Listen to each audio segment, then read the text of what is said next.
21ാவது ശ്ലോകം. ക്ഷീരോദദേശ്ച കന്യേതി മഹാലക്ഷ്മീരിതി സ്മൃതം മൂലദേവ്യുത്ഭവാനാം ച കഥം കന്യാത്വമന്യയോ. மகாலட்சுமி பாலாழி மங்கையாக்கும் அப்படின்னு ஃபேமஸ் ஆனவளாக்கும். ஆதிபராசக்தியிலேந்தாக்கும் இவா ஜனிச்சா அப்படின்னா அடுத்தவாளோட புத்திரி ஆகிறது எப்படி ஆக்கும்?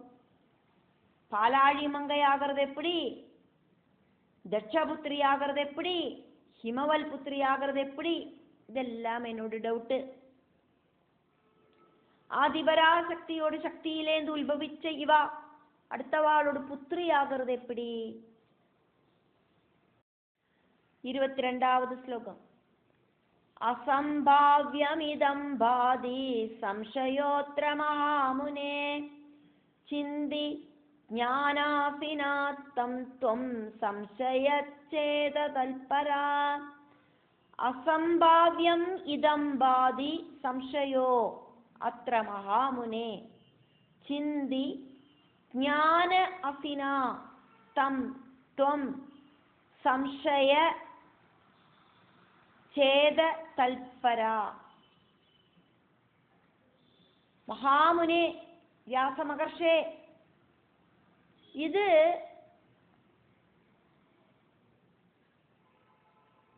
அசம்பாவியமாயிட்டு தோணுறது. இப்படியெல்லாம் சம்பவிக்குமா என்ன?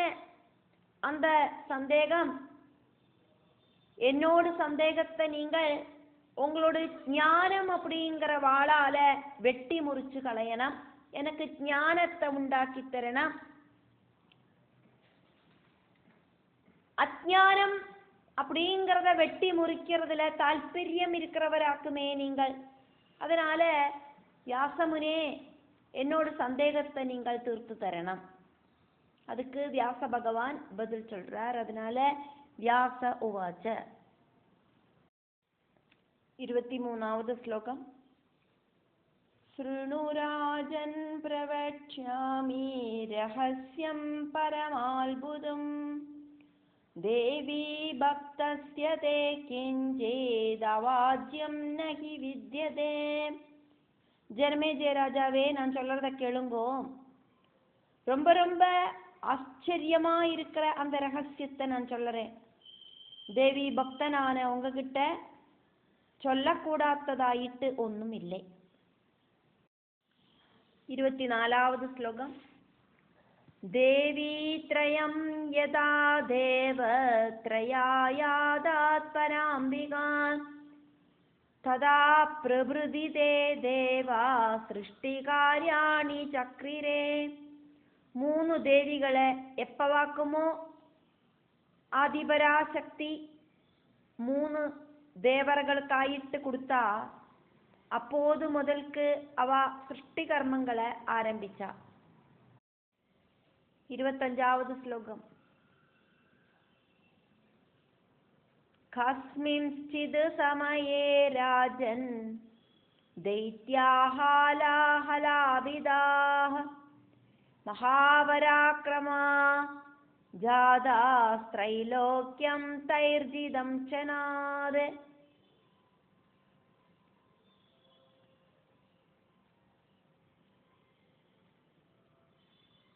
ராஜாவே, ஒருக்கா ஹலாஹலர்கள் அப்படின்னு பேர் இருக்கிற அசுரர்கள் மகாபராக்கிரமிகளாய் தீர்ந்து 3 லோகத்தையும்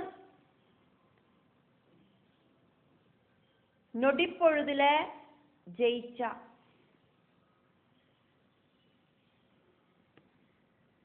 தைஹி க்ஷணாத் ஜிதம், நொடிப்பொழுதுல அவ 3 லோகத்தையும் ஜெயிச்சா. 26வது ஸ்லோகம். பிரம்மணோ வரதானேன தர்பிதா ரஜதாஜலம் ருருதுர் நிஜசேனாபீஸ்ததா வைகுண்டமேவஜ. பிரம்மாவு கொடுத்த வரத்தால அகங்காரம் வந்து சேர்ந்த ஹலாஹலர்கள் அப்படின்னு பேர் இருக்கிற அசுரர்கள் அவளோட சேனைகளால கைலாசத்தையும் வைகுண்டத்தையும் சூழ்ந்தா. 27வது ஸ்லோகம். காமாரி கைடபாரிச்ச யுத்தோத்யோகம் ச சக்ரது षष्टिवर्षसहस्राणाम् अभूद्युद्धं महोत्कटम्. कामारिः कैडबारिः च युद्धः उद्योगं च चक्रदुः षष्टिवर्षसहस्राणाम्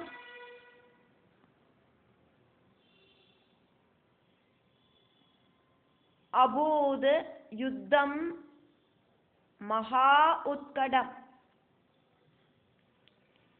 காமாரியும் கைடபாரியும் அவாகிட்ட யுத்தம் பண்ணினா.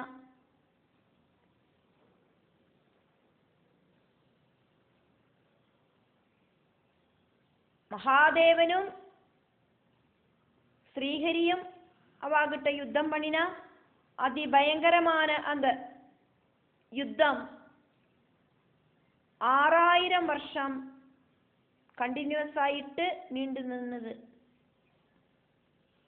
28வது ஸ்லோகம். ஹாஹாகாரோ மகாநாசி தேவதானவ சேனயோ மகதாத பிரயத்னேன தாப்யாம் தே தானவாஹதா. தேவர்களோடும் அசுரர்களோடும் சைன்யங்களுக்கு நடுவுல ஹா ஹா அப்படிங்கிற சத்தங்கள் உயர்ந்து கேட்டது. ரொம்ப சிரமப்பட்டு ஹரியும் ஹரனும் அந்த அசுரர்களை ஒடுக்கினான். 29வது ஸ்லோகம். ஸ்வஸ்தானேஷு கத்வா தாவபிமானம் ச சக்ரது.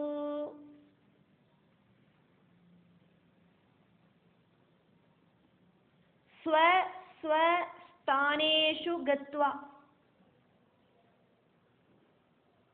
அவாவாளோடு ஸ்தானங்களில வந்து சேர்ந்த அவா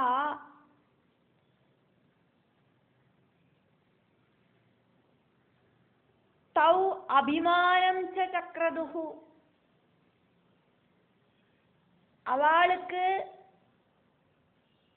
அந்த அசுரர்களை நிகிரகிக்கிறதுக்கு சாதிச்சது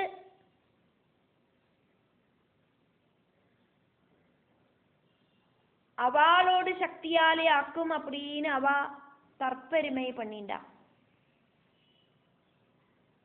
ஸ்வசக்தியோர் நிகடே ராஜன் எது வசாது ஏவ தே ஹதாக.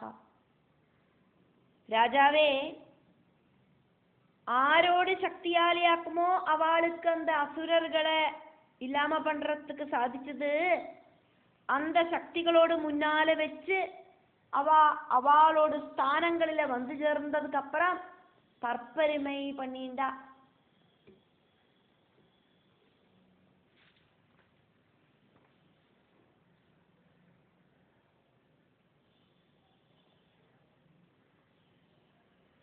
கௌரி அப்படிங்கிற தேவியோடு சக்தியாலேயாக்கும் ஹரனுக்கு அந்த அசுரனை நிகிரகிக்கிறதுக்கு சாதிச்சது.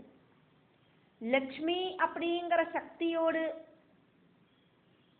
காரணமாயிட்டாக்கும் ஹரிக்கு இந்த நிகிரகம் சாதிச்சது.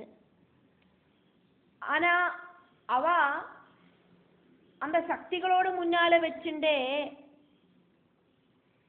அவளாக்கும் இந்த அசுரர்களை கொன்னா அப்படின்னு தற்பெருமை அடிச்சுண்டா. சக்திகளை அவ மறந்து போயிட்டா. 30வது ஸ்லோகம். அபிமானம் தயோர் ஞாத்வா சலஹாஸ்யம் ச சக்ரது மகாலக்ஷ்மீச்ச கௌரி ச ஹாஸ்யம் திருஷ்ட்வா தயோஸ்துதௌ. ஹரனோடும் ஹரியோடும் அகங்காரம் பார்த்த மகாலட்சுமியும் கௌரியும்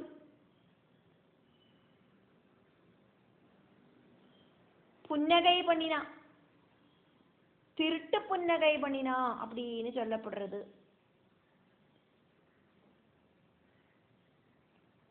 சலஹாஸ்யம் அப்படின்னு சொல்லப்பட்டது. கள்ளப்புஞ்சிரி தூகினா அவ. அவளோட சிரியை பார்த்துட்டு, அதானது அவளுக்கு சிரி வரலை, சிரிப்பு வரலை, ஆனா சிரிக்கிற மாதிரி நடிச்சா அப்படின்னு அர்த்தம். அந்த சிரிப்பை பார்த்துட்டு 31வது ஸ்லோகம். தேவௌ அதீவ சம்க்ருத்தௌ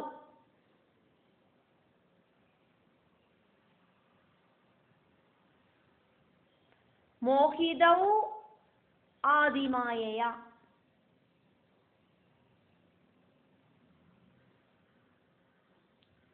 தேவாவதீவ சங்கிருத்தௌ மோகிதாவாதிமாயையா. தேவர்கள் 2 பேரும் சேர்ந்து, ஹரனும் ஹரியும் சேர்ந்து ஆதிமாயா சக்தியால அட்ராக்ட் ஆகி அவளுக்கு கோபம் வந்தது. மாயையோடு குணமாக்கும் രജോഗുണ തമോ ഗുണങ്ങൾ എല്ലാം ഉണ്ടാക്കുന്നത്, സദ്ഗുണം രജോഗുണം തമോ ഗുണം എല്ലാം. அந்த மாயையோட சக்தியால் அவளுக்கு கோபம் வந்தது. എന്നിട്ടോ ദുരുത്തരം ചദദൂരവമാന പുരസ്സരം. சக்தி ஸ்வரூபிகள் கிட்ட, கௌரி கிட்டையும் மகாலட்சுமி கிட்டையும் அவளை இன்சல்ட் பண்ற மாதிரி இருக்கிற பேச்சுகள் பேசினா. 32வது ஸ்லோகம். ததஸ்தே தேவதே தஸ்மின் க்ஷணே த்யக்த்வாது தௌ புனः அந்தர்ஹிதே ச பவதாம் ஹாஹாகாரஸ்ததாஹ்யபூத்.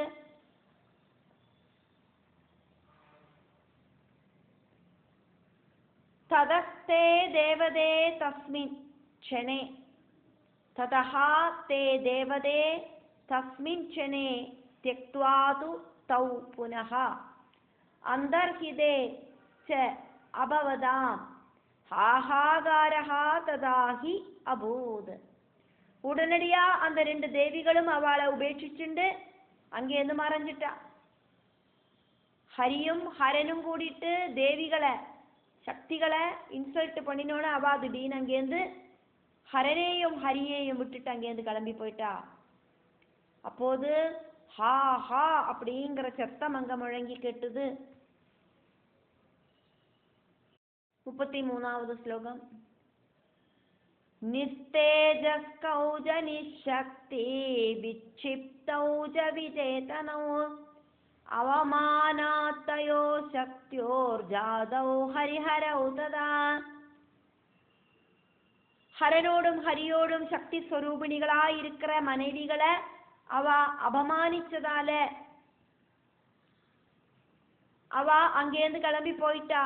அதனாலேயே ஹரியும் ஹரனும் 2 பேரும் உடனடியா தேஜஸும் சக்தியும் புத்தியும் எல்லாம் இல்லாம ஆயிட்டு இருந்துட்டா. அவளோட தேஜஸும் சக்தியும் புத்தியும் எல்லாம் நஷ்டப்பட்டது. 34வது ஸ்லோகம். பிரம்மா சிந்தாதுரோ ஜாதோ கிமேதத் சமுபஸ்திதம் பிரதானௌ தேவதா மத்யே கதம் கார்யாட்சமாவமு.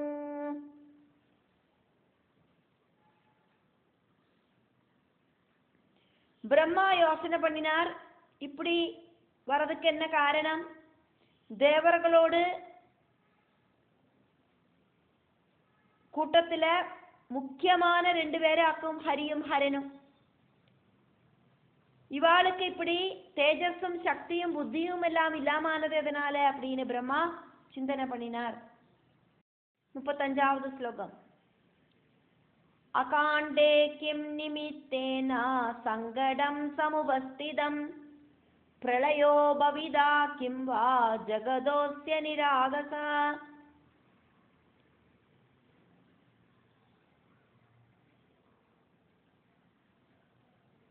சரியான காலம் அல்லாத இந்த டைமில இப்படி ஒரு ஆபத்துண்டாவதுக்கு காரணம் என்னது? ஒவ்வொன்றுக்கும் ஒவ்வொரு காலம் வந்து சேரணும். அந்தந்த காலத்துல தான் அந்தந்த ஆபத்துகள் வரலாம். இப்போ ஆபத்து வரத்துக்கான காரணம் இல்லையே இந்த காலம். அப்படி ஆபத்து வரக்கூடிய சிச்சுவேஷன் இல்லாத இந்த காலத்துல ஆபத்துண்டாவறதுக்கு என்ன காரணம்?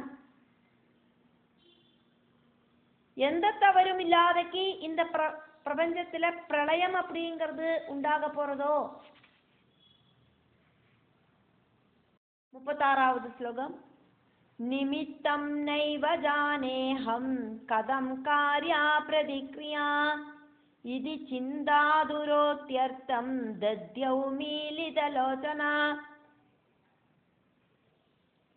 நிமித்தம் என்னவாக்கும் அப்படின்னு தெரியாதக்கு பரிகாரம் பண்றது எப்படி? இப்படி பிரம்மா ரொம்ப ரொம்ப சங்கடத்தோடு கூடிட்டு கண்ணை மூடி யோசனை பண்ணிட்டு உக்காந்தார். 37வது ஸ்லோகம்.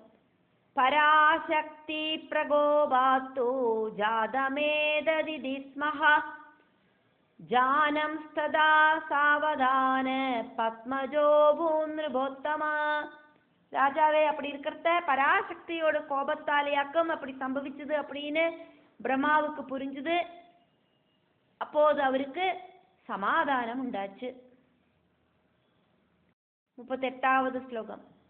ததஸ்தயோச்சயத்கார்யம் ஸ்வயமேவாகரோத்ததா ஸ்வசக்தேச்ச பிரபாவேண கியத்காலம் தபோநிதி. அதுக்கப்புறமா சக்தி ஸ்வரூபிணியான தன்னோட தேவி, அதானது சரஸ்வதி தேவியோட பிரபாவத்தால தபோநிதியான பிரம்மா நிறைய காலம் ஹரியோடும் ஹரனோடும் ஜோலியக்கூடியும் வேலையக்கூடியும் செஞ்சார். திரிமூர்த்திகளுக்கு ഓരോരുത്തർക്കും ഓരോ വേലയാക്കും. பிரம்மாவுக்கு சிருஷ்டி, விஷ்ணுவுக்கு பரிபாலனம், ருத்ரனுக்கு சம்ஹாரம். இங்க விஷ்ணுவுக்கும் ருத்ரனுக்கும் தேஜஸ் இல்லாம போயிடுத்து, சக்தி இல்லாம போயிடுத்து, புத்தி இல்லாம போயிடுத்து. அம்பாளோடு கோபத்தாலியாக்கும் அப்படி சம்பவிச்சது. அதை தெரிஞ்சுண்ட பிரம்மாவோடு சக்தி ஸ்வரூபிணியா இருக்கிற சரஸ்வதி தேவியோடு மகிமையால தபஸ்ல ரொம்ப ரொம்ப எபிலிட்டி இருக்கிற பிரம்மா, தபோநிதியான பிரம்மா நிறைய காலம் இந்த விஷ்ணுவோடும் மகாதேவனோடும் வேலையக்கூடியும் அவரே சுயமா செஞ்சார். 3 பேரோடு வேலைய இவரு தன்னந்தனியா செஞ்சுட்டு வந்தார். 39வது ஸ்லோகம். ததஸ்தயோஸ்து சொஸ்த்யர்த்தம் மன்வாதி ஸ்வசுதானதா ஆஹ்வயாமாஸ தர்மாத்மா சனகாதீன்ச்ச சத்வரம். அப்படி அவரு ஹரனோடும் ஹரியோடும் வேலைய செஞ்சுட்டு வந்தார். அப்படி இருக்கிறத தர்மாத்மாவான பிரம்மதேவன் ஹரனோடும் ஹரியோடும் நன்மைக்காயிட்டு ஏதாவது செய்யணும் அப்படிங்கிற எண்ணத்தோடு கூடிட்டு பிரம்மபுத்திரர்களா இருக்கிற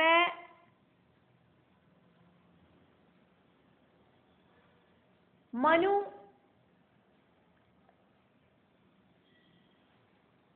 மாமுனிகள் தொடங்கினவாளேயும் சனகாதிகளையும் கூப்பிட்டு வருத்தினார். இந்த பிரச்சனைக்கு என்னவாக்கும் ஒரு தீர்வு அப்படின்னு தெரியணுமே, அதுக்கு வேண்டிட்டு ஒரு மீட்டிங் போட்டார். 40வது ஸ்லோகம். உவாஜ வதனம் தேப்யா சன்னதேப்யஸ்தபோநிதி கார்யாசக்தோஹமதுனா தபகர்த்தும் நஜட்சமா. பிரம்மாவோட முன்னாலே எல்லாரும் வந்து ரொம்ப பயபக்தியோடு கூடிட்டு நின்னா. அவாகிட்ட தபோநிதியா இருக்கிற பிரம்மா இப்படி சொன்னார், நான் இப்போ ரொம்ப ரொம்ப வேலைகள் எனக்கு ஜாஸ்தி ஆயிடுச்சு, அதனால எனக்கு இப்போ தபசு செய்யறதுக்கான ஒரு எபிலிட்டி இல்லை. 41வது ஸ்லோகம். பராசக்தேஸ்து தோஷார்த்தம் ஜகத்பாரயுதோஸ்மியஹம் சிவவிஷ்ணுஜ விக்ஷிப்தௌ பராசக்தி பிரகோபதா. பராசக்தியை பிரசாதிப்பிக்கிறதுக்காயிட்டு நான் இப்போ இந்த பிரபஞ்சத்தோடு சுமைய தாங்கின்னு இருக்கேன். ஹரிஹரர்கள் 2 பேரும் பராசக்தியோட கோபத்தால எந்த ஒரு சக்தியும் இல்லாம போயிட்டா. அதனால இந்த பிரபஞ்ச பரிபாலனம், பிரபஞ்ச சிருஷ்டி, அதே மாதிரி பிரபஞ்சத்துல இருக்கிற ருத்ரனோடு பிரவர்த்தியான சம்ஹாரம் எல்லாத்தையும் நானே செய்ய வேண்டியதா இருக்கு. 42வது ஸ்லோகம். தஸ்மாத் தாம் பரமாம் சக்திம் யூயம் சந்தோஷயந்த்வதா அத்யல்புதம் தப கிருத்வா பக்தியா பரமயாயுதா. அதனால அந்த பராசக்தியை குஷிப்படுத்துறதுக்காயிட்டு நீங்கள் எல்லாரும் டாப் மோஸ்ட் பக்தியோடு கூடிட்டு அதி கடினமான தபசு பண்ணணும் அப்படின்னு பிரம்மா அவாகிட்ட எல்லாம் சொன்னார். 43வது ஸ்லோகம். யதா தௌ பூர்வவ்ருத்தௌ ஜ ஸ்யாதாம் சக்தியுதாவபி ததா குருதமல்புத்ரா யசோ விருத்திர் பவேதிவா. புத்திரர்களே, பிரம்மபுத்திரர்களே, அந்த ஹரிஹரர்கள் 2 பேரும் முன்னால எப்படியாக்குமோ அவ இருந்தா அந்த மாதிரி சக்தியோடு கூடிட்டு இருக்கிற மாதிரி நீங்கள் எப்படி தபசு செய்யணுமோ அப்படி தபசு பண்ணுங்க. உங்களோட கீர்த்தி அப்படிங்கிறது நாளுக்கு நாள் வர்த்திக்கும். நான் இப்ப தபசு பண்ண முடியாத சிச்சுவேஷன்ல இருக்கேன். எனக்கு வேலை ரொம்ப ஜாஸ்தி ஆயிடுத்து, தபசு பண்றதுக்கு டைம் இல்லை. அதனால என்னோட புத்திரர்களான நீங்கள் இந்த ஹரியையும் ஹரனேயும் சக்தி வாய்ந்தவர்களாயிட்டு மாத்திரத்துக்காயிட்டு அம்பாளை சரணடைஞ்சு தபசு பண்ணுங்கோ. உங்களுக்கு மங்களம் உண்டாகட்டும். உங்களோட புகழ் அப்படிங்கிறது உலகம் ஃபுல்லா பறக்கட்டும். 44வது ஸ்லோகம். குலேயஸ்ய பவே ஜன்மா தயோ சக்தியோஸ்து தத்குலம் பாவயே ஜகதீம் சர்வாம் கிருதகிருத்ய ஸ்வயம் பவேத்.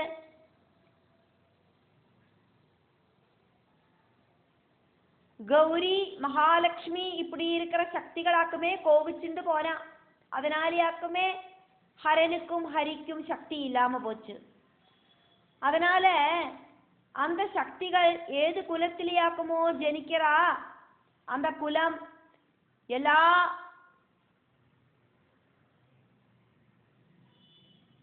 பிரபஞ்சத்தையும் புனிதமாக்கிட்டு സ്വയം കൃതാർത്ഥമായി തീരവും ചെയ്യും.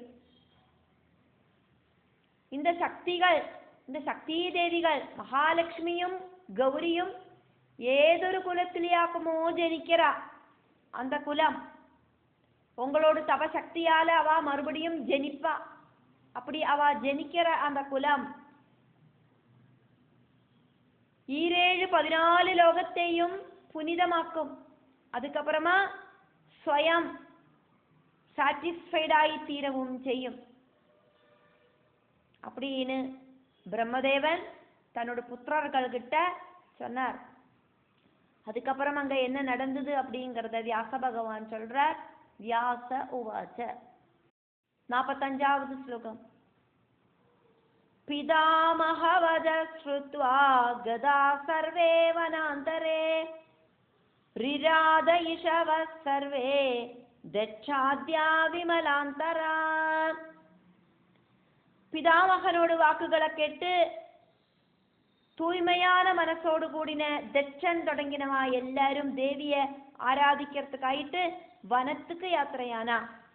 இப்படி சொல்லிண்டு தேவி பாகவதத்துல சப்தம ஸ்கந்தத்துல 29வது அத்தியாயம் முடிவடைகிறது.